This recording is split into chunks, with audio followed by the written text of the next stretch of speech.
Touring talkies சேனலை like பண்ணுங்க, share பண்ணுங்க, சப்ஸ்கிரைப் பண்ணுங்க.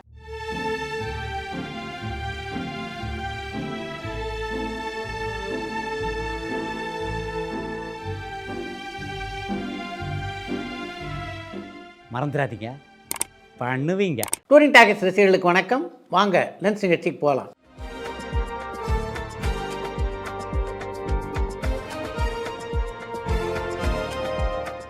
என்னப்பா முதல் கேள்வி? ஜானி படத்தில் உங்களுடைய பணி என்னன்னு ஸ்டீஃபன் கோவில்பட்டியிலேருந்து கேட்டிருக்காங்க. ஜானி படத்தில் நான் பத்திரிகை தொடர்பாளராக பணியாற்றினேன். அது மட்டும்தான் அந்த படத்திலே என்னுடைய பணி. பாபநாசம் மாதிரி நல்ல படம் கொடுத்த கமல்ஹாசன் திரும்பவும் ஏன் கமர்ஷியல் பட ட்ராக்குக்கு வந்தாருன்னு ஈஸ்வரி ஒசூர்லேருந்து கேட்டிருக்காங்க. கமல்ஹாசனை பொறுத்த வரைக்கும் ஒரு பக்கம் கலைப்படங்கள் நடிப்பார், இன்னொரு பக்கம் கமர்ஷியல் படங்களும் நடிப்பார். இதுதான் கமல்ஹாசனுடைய பாணி. பராசக்தி படத்துடைய ஆடியோ லான்ச்சில் ரஜினியும் கமலும் கலந்துக்க போகிறதா ஒரு தகவல் வருது. அது உண்மை தகவலான்னு சங்கர் மேடவாக்கத்துலேருந்து கேட்டிருக்காங்க. பராசக்தி படத்தினுடைய பாடல் வெளியீட்டு விழாவிலே ரஜினி கமலா இருவரும் கலந்து கொள்ளப் போவதாக இதுவரைக்கும் அதிகாரப்பூர்வமான தகவல்கள் இல்லை.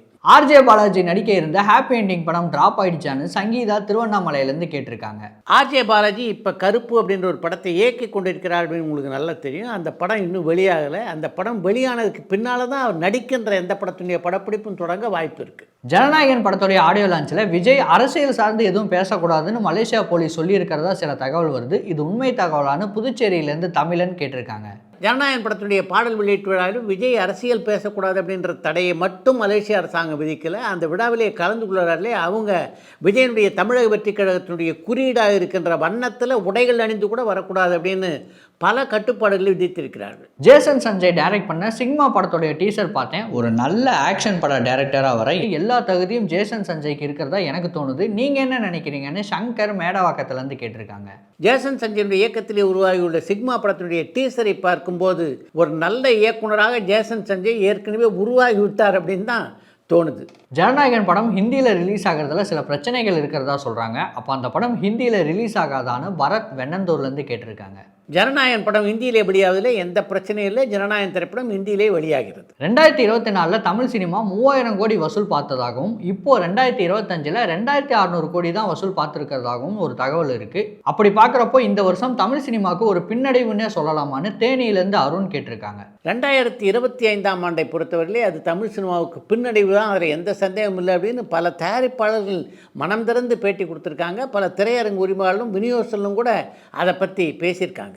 நடிகர் அருண் விஜய் தளபதி விஜய்க்கு எப்போவுமே நம்ம சப்போர்ட் இருக்கும்னு சொல்லியிருக்காரு. அப்போ அரசியலையும் அவர் விஜய்க்கு சப்போர்ட் பண்ணுவாரான்னு பல்லவி ராமேஸ்வரத்துலேருந்து கேட்டிருக்காங்க. வெளிப்படையாக விஜய்க்கு அரசியல் ரீதியாக அருண் விஜய் ஆதரவு தருவாரா அப்படின்றத பொறுத்திருந்து தான் பார்க்க வேண்டும். தனுஷ் நடிப்பில் ரீசெண்டாக வெளியான தேரே இஸ்க்மேன் படம் ஹிந்தியில் வசூல் ரீதியாகவும் விமர்சன ரீதியாகவும் வெற்றி பெற்றிருக்கு. ஆனால் தமிழில் பெருசாக போகலை. அதற்கு காரணம் என்னன்னு பிரபு சேலம்லேருந்து கேட்டிருக்காங்க. தனுஷுடைய இந்தி படமான தேரே இஸ்க்மேன் வடநாட்டில் பெற்ற வெற்றியை தமிழ்நாட்டில் பெறலைன்னா அதுக்கு முக்கியமான காரணம் அந்த படத்துக்கு சரியான விளம்பரம் இல்லாதது தான். டைரக்டர் அருண்ராஜா காமராஜ் இப்போ பட வாய்ப்பு இல்லாமல் இருக்காரு. இந்த சமயத்தில் அவருடைய நண்பரான சிவகார்த்திகேயன் அவருக்கு பட வாய்ப்பு கொடுக்கலாமே, அப்படி செய்வாரான்னு சங்கர் மேடவாக்கத்துலேருந்து கேட்டிருக்காங்க. இயக்குனர் அருண்ராஜா காமராஜ் இப்போ வாய்ப்புகளே இல்லாமல் இருக்கிறதா சொல்ல முடியாது. அடுத்து வேல்ஸ் இன்டர்நேஷனலுக்காக ஒரு படத்தை அருண்ராஜா காமராஜ் இயக்க இருக்கிறார். ராணா த்ரிஷா 2 பேரை பற்றியும் ஒரு காலத்தில் பெரிய கிசுகிசு தமிழ் சினிமா வட்டாரத்தில் இருந்தது. இப்போ அதை பற்றி எந்த ஒரு கிசுகிசுவும் வரதில்லையே, அதற்கு காரணம் என்னன்னு சங்கர் திருப்பூர்லேருந்து கேட்டிருக்காங்க. கிசுகிசுனுடைய ஆயுட்காலம் இருக்க அது ரொம்ப குறைவு. அதிகபட்சம் பார்த்தீங்கன்னா ஒரு 30லேருந்து 45 நாட்கள் தான் கிசுகிசுக்கள் உயிர் வாழும். அப்படி இருக்க ராணா த்ரிஷா பற்றிய கிசுகிசு மட்டும் தொடர்ந்து இது வரைக்கும் வெளிவந்து கொண்டிருக்கணும் அப்படின்னு நினச்சிங்கன்னா எப்படி? தமிழ் சினிமாவில் ஹீரோயின்ஸ் யாராவது ப்ராஃபிட் ஷேரிங் முறையில் நடிக்கிறாங்களான்னு ஹரீஷ் பழனியிலேருந்து கேட்டிருக்காங்க. இப்போதைக்கு தமிழ் நடிகைகள் யாரும் லாபத்தை பங்கிட்டுக் கொள்கிற முறையில் எந்த படத்திலும் நடிக்கிறதா தெரியல. தொடர்ந்து விஜய் சித்து விலாகில் வீடியோஸ் வந்துட்டு தான் இருக்குது. டயங்கரம் படத்தோடைய ஷூட்டிங் நடக்குதா இல்லையான்னு பல்லவி ராமேஸ்வரத்துலேருந்து கேட்டிருக்காங்க. விஜய் சித்துனுடைய டயங்கரம் படத்தினுடைய படப்பிடிப்பும் ஒரு பக்கம் நடந்துகிட்டு இருக்கு, இன்னொரு பக்கம் அவருடைய விளாக்ஸுக்கான படப்பிடிப்பும் நடத்தி கொண்டிருக்கிறார். அதனால தான் அவருடைய வீடியோக்கள் தொடர்ந்து வெளிவந்து கொண்டிருக்கின்றன. என்னை அறிந்தால் படத்தில் வில்லனாக நடித்த அருண் விஜய்க்கு நிறைய பாராட்டுகள் கிடைச்சிது. அப்படி இருந்தும் திரும்பவும் ஏன் ஹீரோவாக நடிக்க ஆரம்பித்தாருன்னு திருநெல்வேலியிலேருந்து சங்கர் கேட்டிருக்காங்க. எந்த ஒரு நடிகருக்கும் கதாநாயகனானோ அப்படின்னு தான் கனவு இருக்கும். அப்படி இருக்க வில்லன் வேஷத்தில் நடித்த அருண் விஜய் அதிலேயே நடிச்சிருக்கலாமே நீங்கள் கேட்டிங்கன்னா எப்படி? இப்போலாம் எந்த ஒரு தமிழ் பட விழாக்களிலும் அட்லியை நம்ம பார்க்க முடியறதில்ல. அவர் முழுசாக தமிழ் சினிமாலேருந்து விலகிட்டாரான்னு கண்ணன் திருநெல்வேலியிலேருந்து கேட்டிருக்காங்க. அல்லு அர்ஜுனை வைத்து அட்லி இயக்குகின்ற படத்தினுடைய பட்ஜெட் எவ்வளோ அப்படின்னு உங்களுக்கு நல்லா தெரியும்னு நினைக்கிறேன். அந்த படத்தை மொத்த இந்தியாவும் எதிர்பார்க்கிறது. அப்படிப்பட்ட ஒரு மாபெரும் படத்தை உருவாக்கும் போது முழு கவனத்தையும் அதில் அட்லி செலவிடுறது தானே நியாயமான விஷயம். அதைத்தான் அட்லி செய்து கொண்டிருக்கிறார். அதன் காரணமாக தான் விழாக்கள் எதிலும் கலந்து கொள்வதை அவர் தவிர்க்கிறார். மலையாளத்தில் மம்முட்டி அவர்கள் நடித்த பிரம்மயுகம் படத்தை தமிழில் கமல்ஹாசன் அவர்களை வச்சு எடுத்தால் ரொம்ப அருமையாக இருக்கும், உங்கள் நண்பர்கிட்ட சொல்லி அவரை நடிக்க சொல்லுவீங்களான்னு பல்லவி ராமேஸ்வரத்துலேருந்து கேட்டிருக்காங்க. பிரம்மயுகம் மிகச்சிறந்த படம். அந்த கமல்ஹாசன் தமிழ் நடித்தா நல்லா தான் இருக்கும், அதில் மாற்று கருத்து இல்லை. ஆனால் இன்றைக்கு கமல்ஹாசன் இருக்கின்ற மார்க்கெட் இருக்க, அது பிரம்மயுகம் போன்ற படங்களில் கமல்ஹாசனை நடிக்க விடாது. விஜய் சேதுபதி மகனான சூர்யா விஜய் சேதுபதி அடுத்து ஏதாவது படங்களில் நடிக்கிறாரா, இல்லை ஃபீனிக்ஸ் படம் தான் அவருக்கு ஃபர்ஸ்ட் அண்ட் லாஸ்ட் படமான சங்கீதா திருவண்ணாமலையிலேருந்து கேட்டிருக்காங்க. விஜய் சேதுபதிய மகனான சூர்யா சேதுபதி அடுத்து ஒரு படத்தில் நடிக்க ஒப்பந்தம் ஆகியிருக்கிறார். பாடலாசிரியர் கார்த்திக் நேத்தா அவர்களை சாய்வித் சித்ராவில் எதிர்பார்க்கலாமான்னு பாலன் மலேசியாவிலேருந்து கேட்டிருக்காங்க. சாய்வித் சித்ராவை பொறுத்தவரையிலே அது கலைஞர்களுக்கான மேடை. அதில் எல்லா கலைஞர்களும் நிச்சயமாக இடம்பெறுவார்கள். கார்த்திக் நேத்தாவும் இடம்பெறுவார்.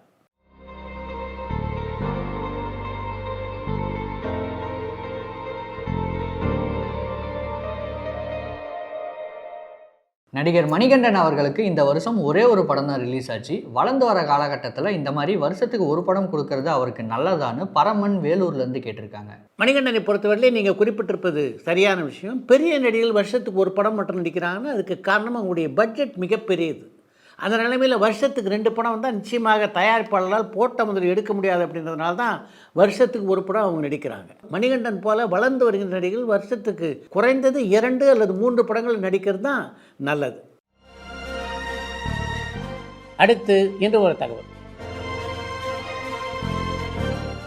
லட்சிய நடிகர் எஸ்.எஸ். ராஜேந்திரன் எப்படிப்பட்டவர் அப்படின்னு நீங்கள் யாருக்கிட்ட கேட்டிங்கன்னாலும் அவர் ஒரு சீரியஸான நடிகர். பொது வாழ்க்கையிலையும் பார்த்தீங்கன்னா சீரியஸாக இருந்தவர் அப்படின்னு தான் எல்லாரும் சொல்லுவாங்க. ஆனால் எஸ்.எஸ். ராஜேந்திரன் அப்படிப்பட்டவர் இல்லை என்பதை அவரோட படங்களில் நடிக்கும்போது தான் நான் தெரிந்து கொண்டேன் என்கிறார் சரோஜதேவி. எஸ்.எஸ். ராஜேந்திரனை நான் எப்பவும் ராஜு அப்படின்னு தான் கூப்பிடுவேன். அவர் எந்த அளவுக்கு திருத்தமாக தமிழை பேசுவார் அப்படின்றது எல்லோரும் அறிந்த விஷயம். அதே மாதிரி நான் எப்படி தமிழ் பேசுவேன் என்பதும் எல்லோரும் அறிந்த விஷயம். அப்படி இருக்கும்போது என்னுடைய தமிழ் பேச்சை கேட்டுவிட்டு அவர் எந்த அளவுக்கு கிண்டல் பண்ணியிருப்பார் அப்படின்னு நீங்களே புரிஞ்சுக்கலாம். அவரோடு பல படங்களில் ஜோடியாக நடிக்கக்கூடிய வாய்ப்பு எனக்கு அமைந்திருக்கிறது. அவர் ஒரு இடத்துல இருந்தார்னா அந்த இடமே கலகலப்பாகிவிடும் என்கிறார் சரோஜதேவி.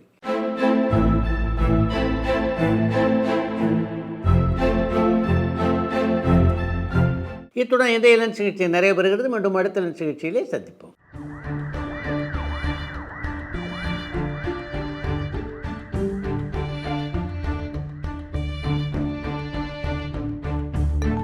பரபரப்பான சினிமா செய்திகள், நட்சத்திரங்களின் பேட்டிகள், சினிமா வரலாறு ஆகியவற்றை பார்க்கவும் படிக்கவும் உங்களுக்கான இணையதளம் touringtalkies.co. டூரிங் டாக்கிஸ் சேனலை லைக் பண்ணுங்க, ஷேர் பண்ணுங்க, சப்ஸ்கிரைப் பண்ணுங்க.